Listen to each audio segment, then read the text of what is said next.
Hello, my name is Schmaus-Klughammer, and I'm your lecturer for Case Study International Project Management. And this is the introduction. We will talk about project management, and therefore it is important to know what is a project. So, a project is always something which is temporary, and it is to create a unique product, a service, or a result. Now, temporary. Why? What does it mean? A temporary project or a project in general has a defined starting point, a start date, and an ending point, an end date. So let's say if you start a project which has no defined ending point, then it's not called a project. So a project really has to be defined for the start and for the end. That is very important. Now, it has to be unique. A project is never something which is repeated, let's say, every week or every month. It is not a routine operation, but it is a specific set of operation designed to accomplish a singular goal. So if you say we have a project which might be being repeated every day, something in your private life, like preparing breakfast. Every day you prepare breakfast. That is not a project. But if you say, I want to prepare a very special dinner tomorrow, which you do not prepare every day, then preparing this dinner for tomorrow can be a project.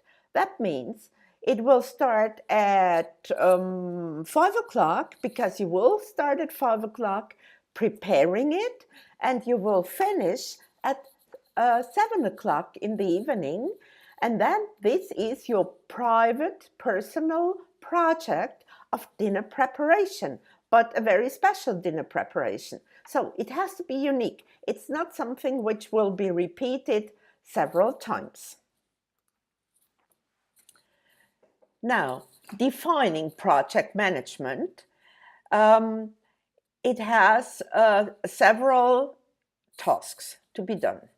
And every project management needs the planning, the organizing, the leading, and the controlling. And now think about your dinner. So you plan it, then you make a list of all what you want to cook, what you need to buy, whom you will invite for dinner.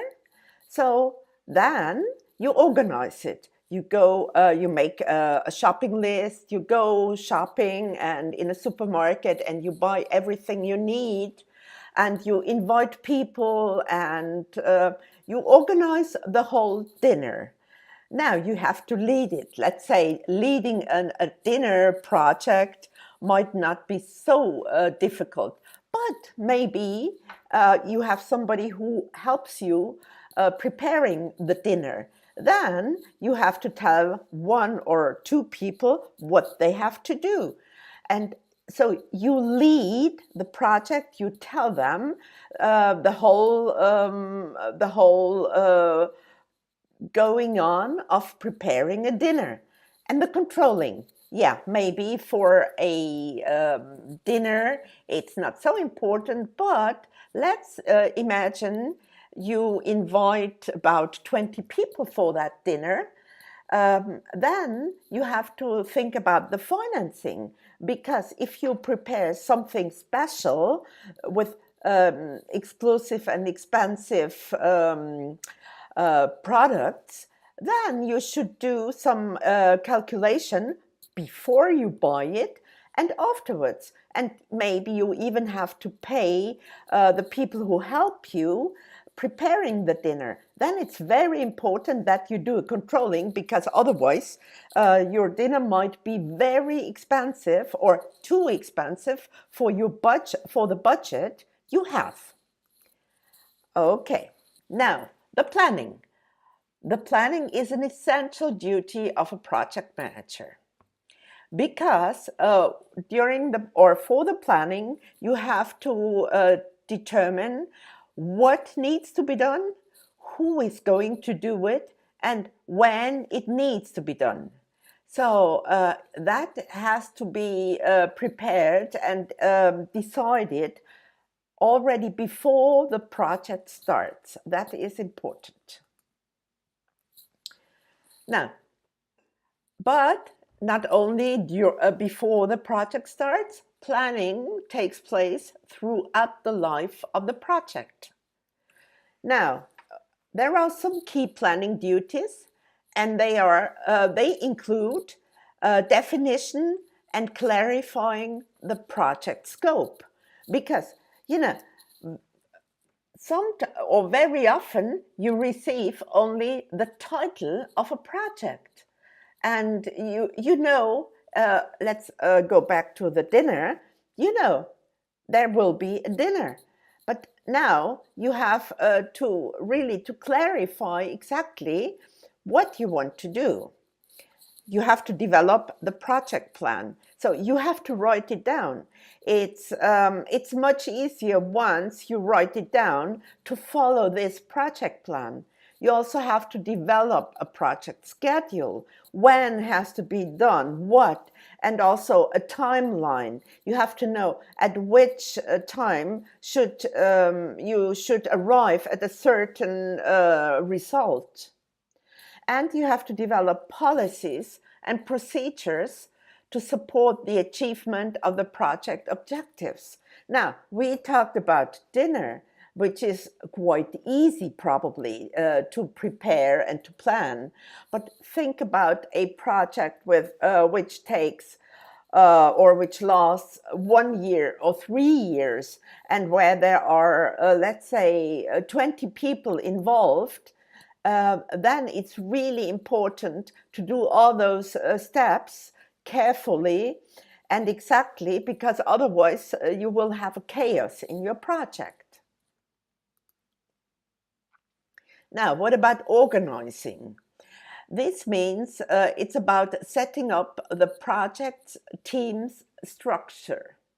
So, some key organizing duties include the organizational structure of the project team. That means who has which task within the project. Which members do you need in your team? You have to think about that before, and you go out and you look for the people you need.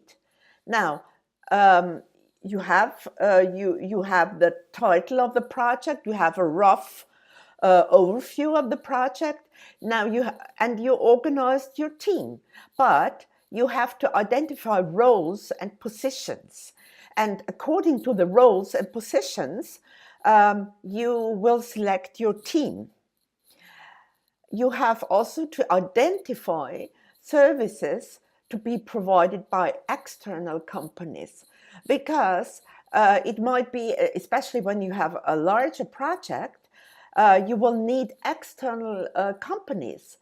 Let's say you need somebody like a building, an architecture company, because you have to build a hospital. You might not have all those members in your team.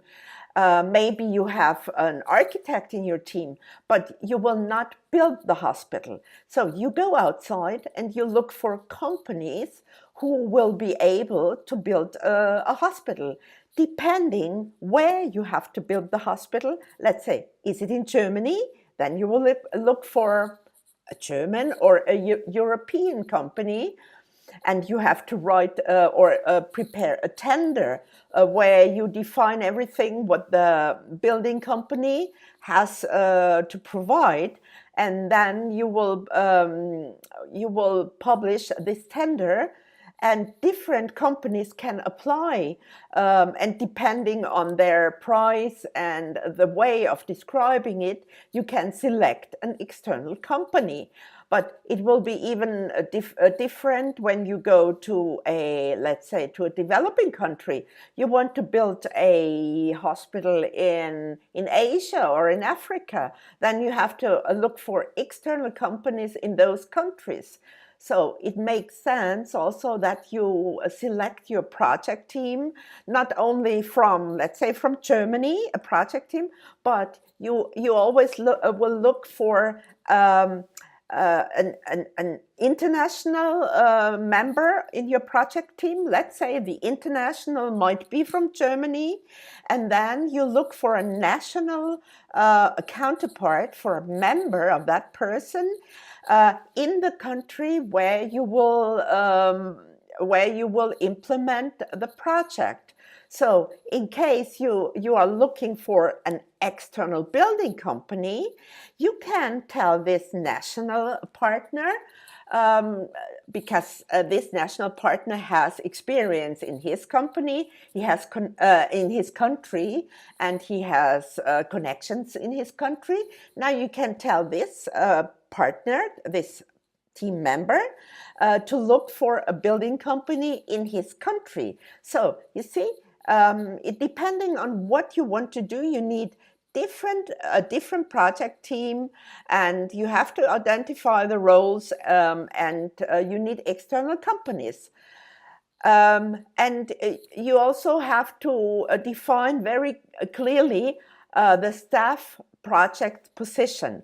That means what will be the task of every staff member within the project team. You have to clarify that very clearly, otherwise your staff will not know what their tasks are, what their duties are. Now, leading. Leading is very important, and it refers to carrying out the project plan in order to achieve the project objectives. So this is the leading function of a project manager, and the project manager has to lead. Now, leading the project is one of the more challenging aspects for new project managers, because it involves a lot of soft skills. And the soft skills are, for example, it's about communicating clearly. It's team motivation. It's conflict resolution. So that all goes together, and these are the soft skills. It is very important that the project manager has very good communication skills. He should be able to talk to different people, even if, and you always will have, within a team, you always have people who are very different. And very often you don't know those team members before you start your project, because you will not have your own team. You will select a team, and that is, for example, you call people you might know, then you call people and tell them, do you know somebody who might fit into the project? You know, working in a project is most of the time, it's only for a certain time. It's very rare that you work with employed people. People who work in a team work there only for the duration of the project, sometimes even not for the whole duration, because they might only be responsible for a certain part of the project, and then they will only do that task, and once the task is finished, they will leave the project. So the project manager will communicate with people he or she doesn't know before the project starts.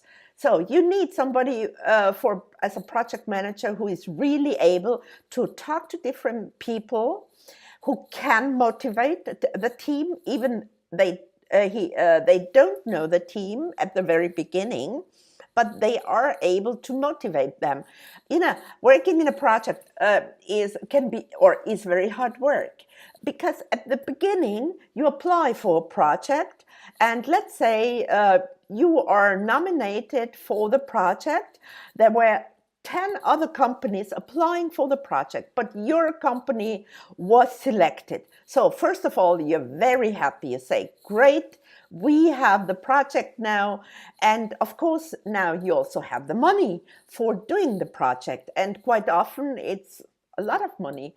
It might be, depending on what project it is, what you have to do, but it can be, let's say it might start with 100,000 euros, but it can be 1 million euros or even 10 million euros. Imagine if you have to build, let's say, 3 hospitals in a country, then you need that money. So you have quite a lot of money, but when you start working on the project, and let's say you are in the first third of the project, problems will arise, and then it's not the project anymore that you say, oh, wonderful, we got it. Now it's real work, it's hard work, and conflicts will arise because people might not like to work with everybody within the project because they also don't know each other. So there might be some problems. Therefore, conflict resolution is very important for the project manager. But there might be also problems, when you work in a country, when it's not your country. Let's say you go to Asia. Somewhere in Asia, you have to implement the project. Now, we are, let's say, from Germany, from Europe. We have a European mentality. Now, we go to an Asian country, and they have another mentality. Maybe we are not so aware of that or familiar with that mentality. And believe me, working in other countries can be very hard work because there is all the administration. You have to talk to governments. You have to find companies who work with you. And then let's say me as a German, I think, okay, I tell them that I want to do a certain project with them. I'm telling them that I have to buy certain equipment in that country. And I think I have the money and I will give them an order to deliver some equipment. But all of a sudden, it's not delivered. Because maybe they told me, yes, we will deliver it next week, but they don't have it in stock. So I have to wait, but they don't tell me when they can deliver it. It's a little bit different than we are used to it. And then it becomes really hard work. And especially projects with a longer duration, they always bear conflicts in it. Therefore, conflict resolution is also very important. Now, some other key duties for leading projects include setting team direction. So where should the project go? In which direction? And you always have people in your project who think they also know where the project should go. And they will tell you, but you are the project leader. Of course, you should discuss it with them. But as you did the project, let's just go back to what we did, the organizational structure, as you did it already before. So it must be clear who does what, who decides what, and that not people who think they are also capable all of a sudden will define new organizational structures, and that will happen. Now, you have to coordinate activities across different organizational functions, because as we talked before, you have controllers, you have people who do research, you have people who do practical work in a project, and you have to coordinate all those people, that they work together, and that there is not one who is slower than the rest of the team, which will hinder the rest of the team to continue. So coordination is very important. And as we already said, motivating team members is important, because the day will come, your team will not so be motivated anymore because there was some problem and you don't know how to solve it. And your team will say, oh, what should we do now? So you have to motivate them. And you have to assign work, because it's not that everybody in your team will know automatically what they have to do. They don't know it, because you are the team leader. You are the project manager. And of course, you will define it. There will be a document at the very beginning where it's defined what each team member should do and what his task is. But it will change within the project time, and you have to you have to talk again to the team members and to assign work from time to time, so that everybody knows what their task is. Now, controlling is it is about keeping the project on track. So project control can be performed using a 3-step process. So you always have to measure, how far are we? Evaluation. So you evaluate the whole project, even the parts which are not finished yet. You have to think about, how does it fit in your whole project? And once you see that your evaluations will tell you the project might go in a wrong direction, then you have to correct it. It's but again, you have to communicate it with your team members so that they understand why you correct the project and what the reason for the correction is. And the more you communicate with your team member, the better they will understand, and the more they will support you. And support is very important for the project manager, because it doesn't make sense that the project manager is some kind of alpha person who does everything by himself and who never communicates why he does everything by himself. So that is very important, that you communicate it. Now let's look into controlling in more details. Measuring. What does it mean to measure a project? It is the progress towards meeting its objectives. That means the objectives are normally described by the funding organization or by the company who gives you the project to implement. So they give you a list of duties and tasks you have to fulfill. And this means measuring. Now, if there are any deviations from the plan, and there will always be deviations, because within a long period of, let's say, 3 years, there will be a deviation which you might discuss with your funding organization. You have to explain why there are deviations, and don't worry, it's not really a problem if there are deviations, but you have to find a good explanation why you want to go into another direction, let's say another direction than described in the project description. So and in the plan. So you have to, you give a justification why you change something, but not only towards your funding organization, but also you have to communicate it with your team members, so that they understand and that they go with you the new way, the deviation. Otherwise, you will have a problem from both ends, from the funding organization and from your project team. And once the deviations are identified, then you correct it.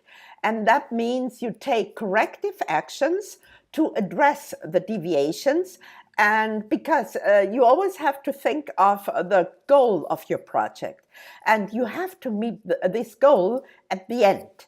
So otherwise, there will be, again, a problem with your funding organization if you will not reach the goal. Let's say you want to build 3 hospitals, and you have 10 million euros from your funding organization, and at the end you will tell them, okay, the money is gone, I spent all the money, but we only built 1 hospital. That is a problem. You cannot do that.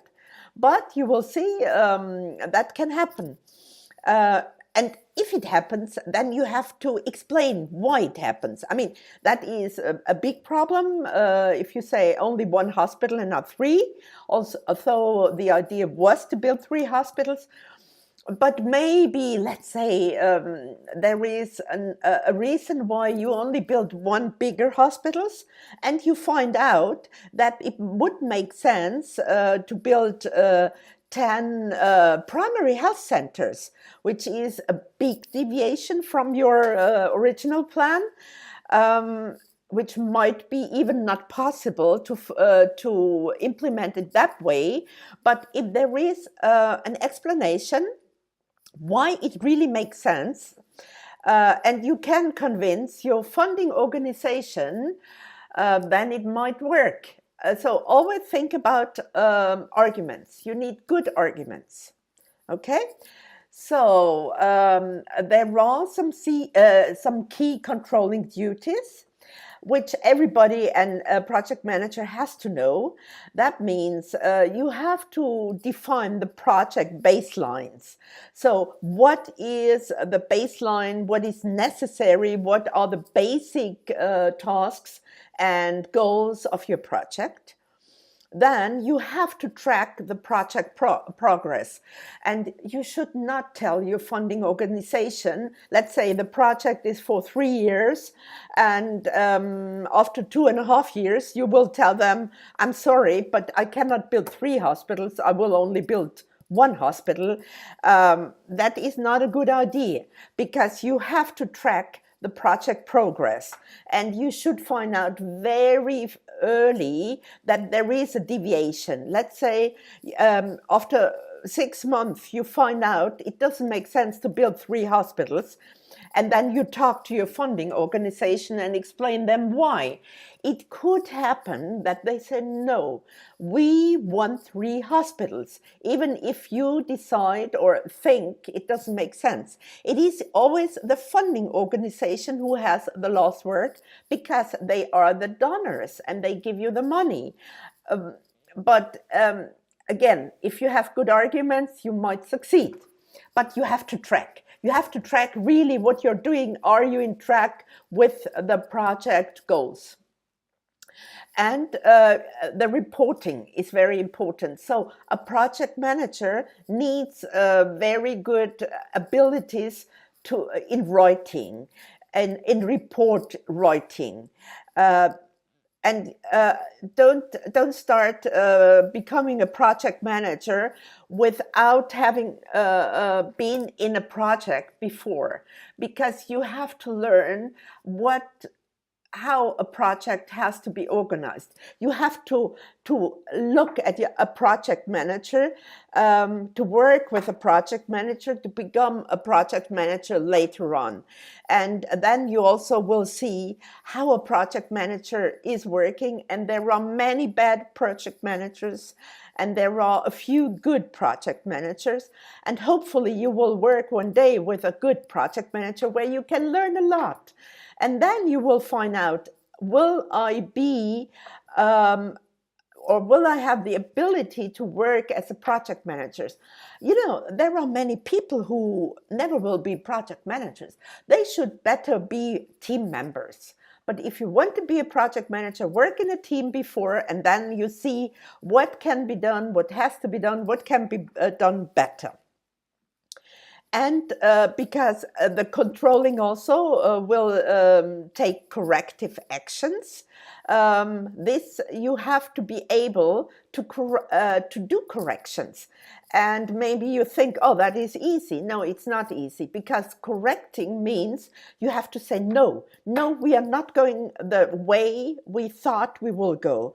And saying no is not always easy. So think about whether you will be the person who can say no, and who has alternative ideas, how the corrections will be implemented, what kind of corrections will be done. That is important for project manager.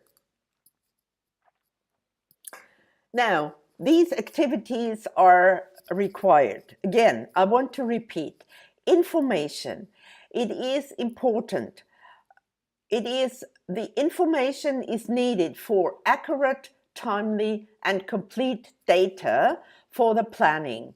So you have to be careful also what kind of information you get from your funders. If there is something missing, you as a project manager, you have to be aware of it. You have to talk to them, and otherwise you cannot start and you cannot implement the project. And it is very important for monitoring and final assessment, all the information. So that means reporting also. You have to report so that you can provide information to others who want information from you. That is also very important. You need very clear and precise reporting. The communication, it has to be clear, open, and timely sharing of this information with individuals and groups. Those might be your team members, the international team members who work closely with you, but also the national team members who are in another country. And also a communication, clear, open, and timely, in case deviations will occur, with your funding organizations. So a project manager needs really good communication abilities. And the commitment. Commitment means that you are really, you understand the project and you want to implement it, and you will do everything that it will end in the best way possible. So it's not only the project manager who should be committed to the project, but also the team member. The members, they should be committed. And that means, again, we had that before, communication. The project manager has to communicate with the team members, and then they also will be committed, because once they are motivated, they will be much more committed to the project, and they will produce results as agreed during the project time. And commitment also means results on time and within the budget. That is the task from the project manager. He has to look at the timeline, and he always has to look at the budget so that the project will be implemented as agreed with the funding organization. Now, in conclusion, understanding what some of the key project manager duties are in relation to the 4 function of Management 4 framework will help you to lead your projects to a successful outcome. That is, once all the project manager duties are fulfilled, then the project will have a good outcome and everybody will be happy, the team and the funding organization, and the project manager himself. Now, there is an article. It is on Case.io. That is where you find it. And this article it's called Ganda Failure. And there was, as you can see from the title, there was a project in Uganda which failed. And I want you to read that article. And it's called The Global Fund Secretariat Suspension of Funding to Uganda. How could this have been avoided? And you see, the Global Fund, that is a big funding organization, and they suspended the funding to Uganda, to the country itself. They just stopped the project because something went wrong. And I want you to read that article, and according to what you heard about project management, I want you to write down how this could have been avoided. And I would like you to write an article or a document, a Word document. And you should include in this document your name, your first and last name, and the title of the project, the Global Fund Secretariat Suspension of Funding to Uganda. How could this have been avoided? And I want you to describe, taking into consideration what you learned until now, how this project could have been, or how it could have been avoided. You write this Word document and you upload it into the use case International Project Management. There you will find a folder which is called Ganda Failure Students' Answers, and you upload your document to that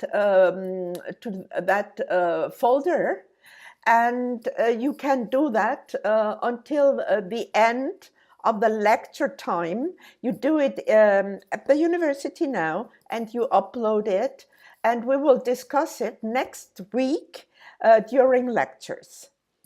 So this is the end of the International Project Management lecture. Thank you very much.